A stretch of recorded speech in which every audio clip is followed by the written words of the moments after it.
In some of my recent videos, I've made reference to my bus conversion, and so I thought some of y'all might be interested in seeing how that went about. And this is the bus that we bought. It's an MCI-8, 1976 is the year. It's the same bus that you would have seen running at the time for Greyhound, but this bus, I believe, was an airport shuttle bus. So it actually didn't get as many miles on it, and it didn't have a bathroom in it, which was a blessing because the bathrooms were, of course, real nasty and hard to get out of there. So that saved us some time. You can see on the outside the stainless steel, the corrugated looking part, that's all stainless steel. The rest of it, the painted parts are all aluminum. And then the frame of the bus is actually steel. So they're extremely heavily built. This is a shot of the front, and you can see the front bumper is segmented off. That actually raises up, and the spare tire is in there. And you can see the front is just flat. Here's a view from the side of it. It has the aerodynamics of a brick. That's a view from the driver's side. Now back to the other side. This is coming in the front door, and you can see up at the top of the stairs the driver's cockpit. This is a close-up of that. And back here you can see all the switches that the bus driver uses to control the heat, the air, the lights, the headlights, the parking lights, all that type of thing. And then you can see in these areas how the coverings of the walls are kind of coming loose. This is just another view showing toward the front. You've got, these are your pedals, of course, your brake pedal and your accelerator. Shifter is here. It is a automatic transmission. Use this to open the side door over there. This is a view from the front to the back. It's a little blurry, but as you can see, the seats were actually in pretty good shape, which was a shame because there's really not a market for those, and we got rid of all of them. This is a picture from the back of the bus looking toward the front. Kind of hard to see because the sunlight's in the way. And I didn't film this when I did it. We did this 15 years ago, and all I have is pictures, and I didn't even have any idea of ever doing a video. So you can look above and see the rack for the luggage racks up there, and right in the middle at the top was an air conditioner that came with it. This is a view from the back. It's the very back. The engine is in the back. It's a Detroit diesel 8V71. It was in excellent shape. Most of them will kind of leak oil. This one was really oil tight and still is to this day. It's doesn't smoke when it runs at all. This is a picture of the inside once all the seats were taken out and the luggage racks were taken out. That's from the front of the bus to the back, of course. And you can see the floor is still in there. We're going to take the floor out here in just a minute. Here's a view from the back of the bus pointing towards the front. And the ceiling is still in there too. You're going to see we take it all the way down to the frame. This is the ceiling out. And there was some fiberglass insulation up there in the top. Just another view of the front coming out. You can see above the driver's side windshield, the passenger side windshield, there's a hole there. We had to replace that. But there's also, that's where the sign was, right up, that upper part that said where the bus was going, But we kind of wanted to leave that and do something with it, but it kind of blocked the view and we wound up taking it out. This is just another view toward the back. No change there. Okay, so here the floor is out. That's a picture of my son who helped me build the bus there. Now, what I would show you is you see in the middle there that there's some blue styrofoam. In the bus originally, that part is under the floor, and that's where the heat and air travels from the front of the bus to the back of the bus, or actually I think it's the opposite of that, but that's where the air flows to get air from one end of the bus to the other, and we use that in our conversion too. So we have actually started putting in insulation there and starting to put it back. But you can see through the floor, you can see the bays that are underneath the bus, and that's one of the real bonuses of doing a bus conversion is there's a ton of storage. There's actually 6 of those bays, 3 on each side. And then you can see it all the way down to the skeleton, even the sidewalls. This is just the rear of the bus. The very back cap is fiberglass, and that white part of the seat there that the fan is sitting on is also made out of fiberglass, but it's got a steel frame holding it all up. And this part right here has rusted out.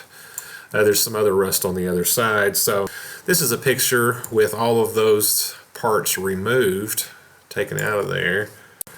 And then here's a picture of my son grinding away after we replaced it. You can see right here, we replaced that member and these members right here. Now we took that emergency exit out, and what you're seeing through here is actually a tarp that's covering it. Now, the next picture, which you've seen twice already, is if you see this green aluminum that's covering it. Well, as we were taking those out, we found this picture right there that was somebody had drawn on there when they were building the bus. So I just thought I'd show it to you. It's kind of interesting. Okay, now we were looking at rust a minute ago, and this is a piece that we took out of the back, and it came out right here. You can see that's the one that's replaced it. It's that L-shaped piece right there. And this is just a representation of what we had to do to get the bus. And this is the same piece right there that we replaced. So we learned a whole lot doing this bus, and this was, we had to cut these pieces with a bandsaw, and then we had to heat and bend and weld the strips on the sides, and then we pieced this together and we welded it all together. So we went from really a low level of ability and really gained a lot of skill working out. That's probably not the greatest looking welding job or the greatest looking repair job, but it got covered up and you couldn't really see it. Now, this is just some more of the bus, and you can see right here, there used to be a beam that went right across here, but it was so rusted that you can actually see it accumulated in flakes down here on the bottom. So that was completely gone. This is the front cockpit right in here, and we'll see the other side of this in just a second. So here's the outside. Here's the steering wheel up here, and so this is where all the switches are. All those toggle switches are right in here on the other side. Whole lot of electrical connections in this box right here. So there's some relays down here, and this is some plumbing for the to bring hot water up to the front for the heater and the defroster. And this right here is where that beam was that was missing. Now this also had to be, all that had to be replaced. So we tore it all out and got that welded back in. This is a picture just of the back. Again, you can see here's that heat and air duct this is looking toward the back, so this runs to the front. These are wheel wells in here. This is starting to put in one of the air ducts, and it will run over and connect into this part right here. The engine actually sits right under here. This is just a picture of the front, the air duct. You can see how nasty it is underneath the floors and all. Okay, now this is starting to put the wiring in. You can see the floor is in. There's some plywood right down through here. And then we're starting to put in the wiring. This is all 12 volt and 110 AC wiring. And one of the there's a community of people out there that have converted buses, and this is one of the suggestions that we got from them was to use extension cords as your wiring. You kind of get into trouble using Romex because it's solid wire, and so with all the vibrations going up and down the road, the wires can fatigue. The other issue is, you're drilling through your structure's not wood, so you're actually drilling through steel and then having to run the wire through there, so you really would almost need a grommet every time you pass through, which would just be almost impossible to do. But this, with the extension cord, you've got insulation and then 3 wires that are insulated inside of that, which have already been wrapped in another type of material. So you kind of have built-in grommets, and we've been using this bus for, like I said, over 15 years and have had absolutely no problems for that. So this is just some of the wiring. There's some more of it. Some kind of quick fuse and running down the ceiling. It's amazing how much wiring you actually need to run anything. This is a picture toward the front. You can see the plywood floor there, and that folding chair is what I was using to drive the bus just kind of around the yard at the time. And we've got the ceiling in.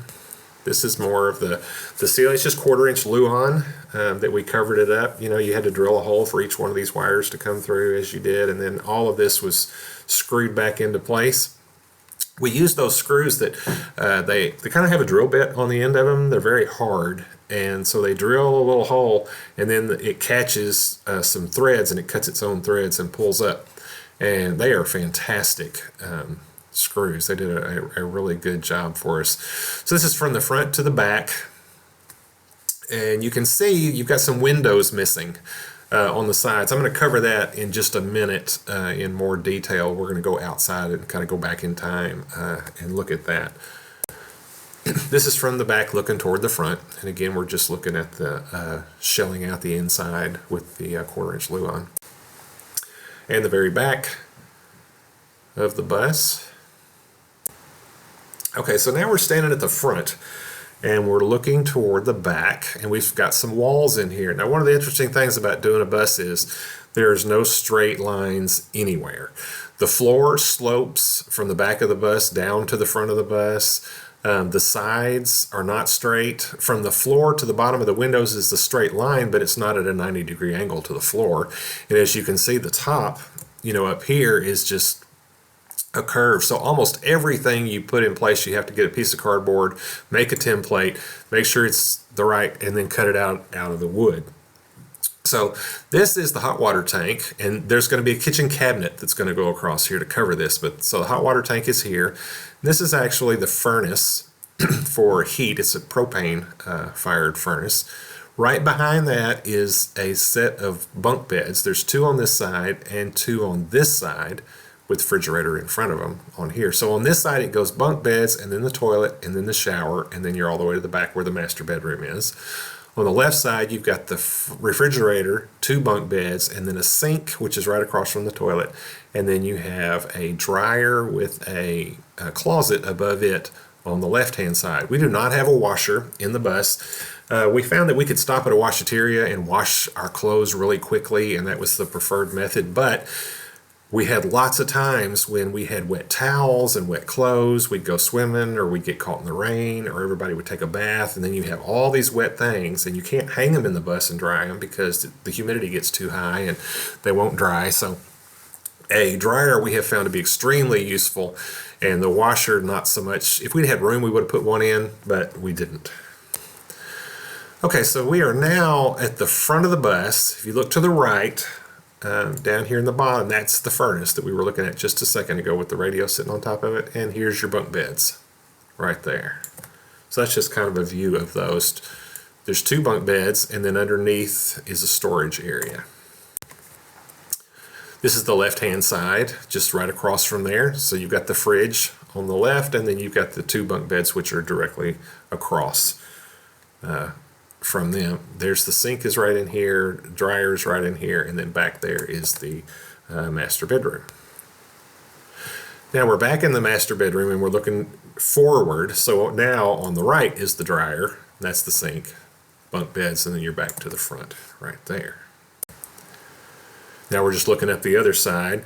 So this is the shower, and this is one thing that we really wanted in here was a full-size shower. It's a narrow shower, I think it's 30 inches, but it is a full-size shower. We had some RVs before, and it was such a hassle to take a shower that was one of the priorities that we really wanted. The toilet is right inside this area, and then you've got the bunk beds, and then to the front again. This is a kind of a better shot of the shower, and you can imagine how you're not going to find a pre-made shower that's going to fit in the RV. So this is this board, I don't know what it's called, but it's flexible, but it's got fiberglass in it, but it's kind of has a rubbery touch to it on the outside, and I'm sure some of y'all probably know the name of it. But so, you know, I was skeptical. I was able to put down here in the bottom to buy a pan, just a fiberglass pan for a shower. And then I just put these panels on the wall, and you can see there's a pretty good gap in these corners here, but we just we cleaned it good with mineral spirits, and then we just put some white silicone caulk in there, and it has held for all this time. You know, going down the road, all the vibration, all that, we've had absolutely no leaks, no problems at all. I've been just really super happy with it. This white stuff is called ozite. It's kind of like a really thin indoor-outdoor carpet without a backing, kind of. And we covered the ceiling and the walls with it. I got it really cheap, and I wasn't sure how it's going to work out. I thought I didn't really want white, but that's all I could find at a really good price. And but because I was afraid it was going to get really dirty and look bad, but it's really hard to stain, and it has worn really well for us. Okay, so the cabinets you can see hanging from the ceiling there, you can see what a challenge it is to fit anything into a bus. Like I said, there's no straight lines. So those are the cabinets they're going to go over. There's going to be a dinette under that. And just past that, of course, is the refrigerator. There's the refrigerator that you can see, which is right before the bunk beds. They're past it. Now, one of the things I was really worried about with the fridge is, you know, it's really heavy. And so I don't have any pictures of it, but we built a really strong steel structure. You can see one of the plates down here that sticks up past the wall, but that thing is bolted in there really well, because if we had a crash, I didn't want that refrigerator coming forward at a high rate of speed.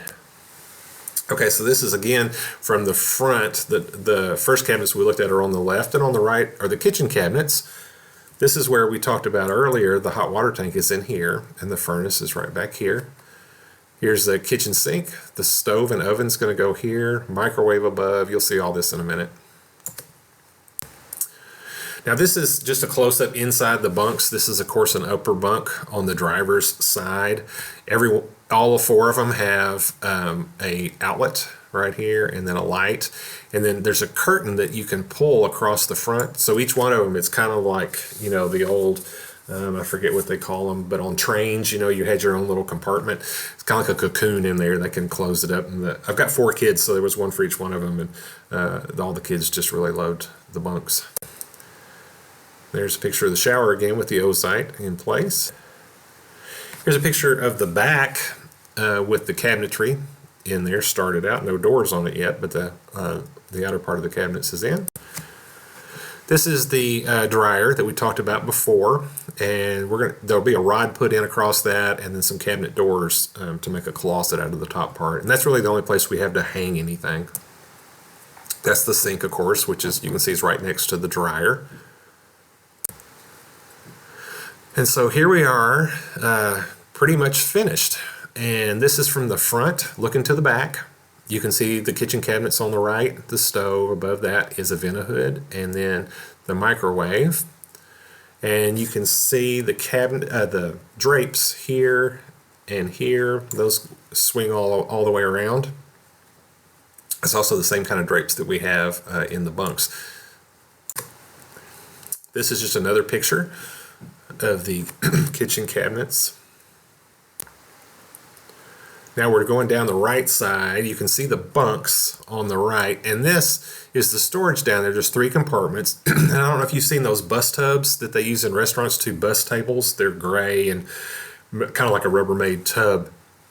And so those were great. The kids put all their clothes in that and all their stuff, and they could take whatever they could get in their bus tub, and then those go in and out of those. You just drop that door and slide your bus tub out, and get your clothes or whatever and slide it back in. And then when it's time for the end of the trip, they just grab that, carry all their stuff inside. It makes it really easy. And so with 4 kids, we had 2 extra ones. That gave the older kids a place to keep extra stuff, and also we could put dirty clothes and things like that. Now you'll see these accordion doors. So you could close off this area so the bunk beds could be their own compartment. So you could separate, so the front of the bus could be private, the bunk beds could be private. There's also one that closes between here and back here, so you could close off the bathroom.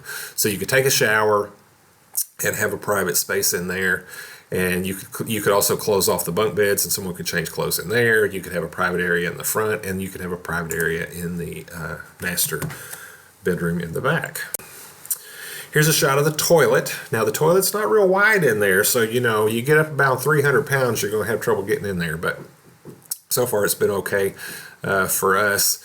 but it's just a regular toilet like you would see in an RV. Now this is just a sprayer like you would have on a kitchen sink, and I've just attached it to a regular cutoff you would have under a sink, and that's just because, you know, the RV toilets, you don't fill them complete with, it's hard to, if you have a bowel movement in there, sometimes there's smears and junk like that, which kind of embarrasses people. So you can use that sprayer to kind of clean up things afterwards. Okay, so now we're standing in the master bedroom at the back, and we're looking forward. So here is the shower, and there's the toilet door, and here is a bunk bed, and then you go toward the front. This is just, now we're up front. We're going to go down this other side, I guess. And so this is the dinette, and this table will actually sit between these, standard thing you'd see in an RV. It'll fit between there, and then the cushions will lay flat, and you've got an extra bed there. This is the sink, which is directly across from the toilet, and that's a picture of the dryer with the closet above, and of course there on the left is the sink again. Master bedroom in the back. And here's the master bed. Now the bed lifts up, there's storage up underneath there, and then you've got a bedside table on each side. You can raise that up and keep stuff in there too. This is laying on the master bed and looking toward the front. I've spent a lot of time looking at that view. This is from standing right at the refrigerator and looking toward the front. You can see the couches for the first time that are here. All this upholstery my wife did. These two chairs right here came out of a wrecked van, and then my wife recovered them. She's very good at sewing. Okay, so we're back in time here, and this is the cockpit, and it's kind of nice to, you see how it looked, and now you're back in time going, oh my gosh, this is horrible. But this is how it looked when we tore out the cockpit, and you can see all the switches over here. Now, a lot of them we didn't need, but we needed some new ones. And then here is where all the speedometers were and all of that, the dashboard, and so we had to tear out all of that. Most of the gauges were pretty useless. There's just another close-up of all of that. It was quite the ordeal to trace all this stuff and figure out what it all was. Okay, so that's the captain's chair when we first got it. That's what it looked like before my wife recovered it. And here it is finished. You can see this is the emergency stop for the diesel engine. If it tries to run away, you can flip that switch and it'll actually cut the air off to the engine. Over here we have controls everywhere, everything from night lights to headlights to fans, all types of stuff there. The gauges are all new. These are LED lights that do all of the indicators that were there before, and little signs that tell you what they all indicate. These are your windshield wipers. They're air motors that run them. This is your parking brake. And then down here, these are meters that give you, tell you what the DC systems are doing, and the AC system as far as power, how many volts you've got in the bus runs on a 24 volt DC system, and all of the RV stuff runs on 12 volts. And then there's 110 AC for the house also. This is the stairwell coming in, just a reminder of what's up. This is my wife's seat right here, and she hangs out in the air right here, but there's a platform that slides out that she can put her feet on. We wanted this seat as far forward as possible so that you could see out well, and so there's a little slide that comes out so she has a place to rest her feet. But you can see all of this looks a lot better. It's got kind of a naugahyde stretched on it. This is the stereo for the house. Okay, so now we're going back in time again, and we're going to look at replacing the windows. This was one of the challenging things to figure out, to take the windows out and reskin it. And so we took them out, and this is it's steel, but it's paint gripped galvanized is what they call it. So it's galvanized, but it's got a coating on it that's supposed to make it easier to paint. We did have a little trouble painting it, but there's some of it we had to paint more than once, but it worked really well. So you can see we have slid it up under the roof, which is aluminum, and then we put some sealant in there, and then all these holes have to be re-riveted. Lots and lots of riveting. This is me when we first started out. I'm taking a screwdriver and I'm trying to seat these rivets. They're like 1/4 inch aluminum rivets that I'm trying to seat in there. And then I built a tool actually that I could just slide over the top of them, hit it with a hammer and seat them. And that worked a lot better because we did thousands of rivets. And here's a pneumatic rivet gun that I bought from Harbor Freight that just really saved our lives. And you can see that I think it's elastomeric or something like that caulk that we used. It's just really nasty. It's not like latex that you can just wipe off. When it gets on you, it sticks to you, but it stays rubbery forever. And it has done a really good job of sealing up. We haven't gotten any water in anywhere. Okay, so here's a view of the panels replaced and riveted down. They looked really good. There's the other side. Just another view down the side. Now, while we're here, let me show you that right here is where an old radiator was and part of the air conditioning system. And so this is where the generator went in. And I don't have a shot of anything of the generator, but it's got a diesel generator that sits right in that area now. And here we are just about ready to paint. You can see all of these gray spots you see is all of the rivets that we had to sand, and all of this area had to be sanded down, ready to paint. My son did most of that horrible work. And then everywhere we put new stuff, we had to spray a little primer to get it ready to paint. You can also see right in here, that's the cavity where the spare tire sits. And that's just another shot of getting it ready to paint. This actually has the trim back on, the trim down through here, and it's actually screwed on, so you can take it off when you need to.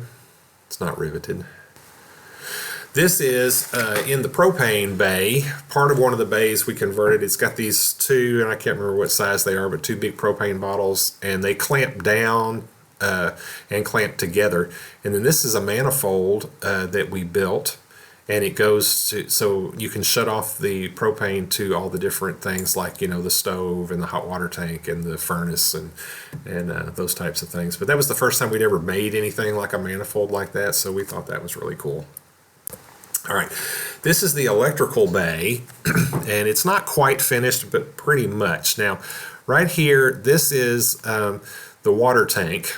And, you know, people are going to say you got water in there with your electricity, but, you know, if you've ever seen an RV, you can't keep everything separate. So this is fresh water down here on the bottom, and here's the water pump that pumps in. This is the water. This is going to the main water system.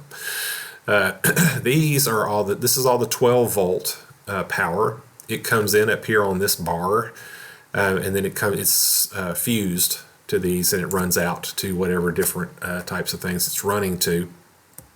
This is an inverter that runs, so when we're not plugged in and we're running just down the road or whatever, this will provide 110 volts to a few of the outlets up front, which are run off of this right here. That way you could charge a computer or something like that when you were running down the road, was the idea, not to really be able to run much of anything. Because we had the generator, which we could start if we needed to. This is a 12-volt transformer that keeps our house batteries charged and also provides 12 volts to this panel right here to provide 12 volts to the entire house. And this is a 110-volt panel right here that runs the whole house. And this right here is a relay that separates the generator from the shore power. So when you pull into an RV park, you plug in. And so I just wanted to make sure that that if the generator was running and you accidentally plugged in the RV, you couldn't connect the two together. So this, when the generator is running, this relay separates the RV from the shore power. And so you have to stop the generator in order for that relay to trip and allow the RV to connect to the land. So it just separates it and keeps it a little bit safer there. Okay, so here is the bus on the outside, and this is another shot of where the spare tire is, and there's the spare tire. The tires are huge. One person can just barely handle them. This is where the windshield wiper motors are. They're behind these panels. You can pull them out. And I'm not just real happy with those air motors. They take some maintenance, and the RV sits for long periods of time without us doing anything with it. And during that time, they kind of get stiff, and sometimes sometimes you're going down the road and they don't work real well. I'd rather have electric ones, but it's expensive to replace them. But you can see here we've got the yellow base starting to spray on there. We had all this taped off, but we've removed that. And there's just another picture of the other side. And now here we're painting this color scheme came from, and I wanted to find a picture of it and show it to you, but there was this plane, I think it was a Japanese World War II plane, and it was yellow, and then the front was painted red, and it looked like he was moving through the air so fast that the red was coming off and flying behind him. And so that's what we're trying to duplicate here, but just a little bit different. So we covered it completely in plastic, and then we would come along and cut out holes and tape them off and then spray those red. So we started with the yellow, and then we came back and sprayed this red over the top. And so there is the finished bus right there. That's the front and the side.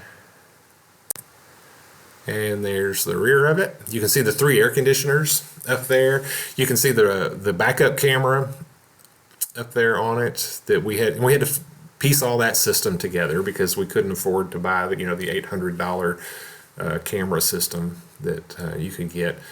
And then we came with 1 air conditioner. That's the one in the middle, and then we added 2 more because we needed 3 to actually cool the thing properly. And so that brings us back to the front of the bus. Well, I hope you enjoyed this. We really enjoyed redoing this bus, and it's one of the things we're really proud of, and we enjoy taking it places. Now, the paint that we put on there was some Anchor paint. It's a local paint company, and it's just an acrylic paint. It's made for like painting outdoor tanks and stuff like that. And it hasn't been as color fast as I had wanted, and I went back and talked to them, and they said they would actually give me new paint and help me try to figure it out. But it's a huge job to paint it. It's not coming off, but it just doesn't look as good as you see it right there anymore. But anyway, I hope you enjoyed this video, and as always, thank you for watching.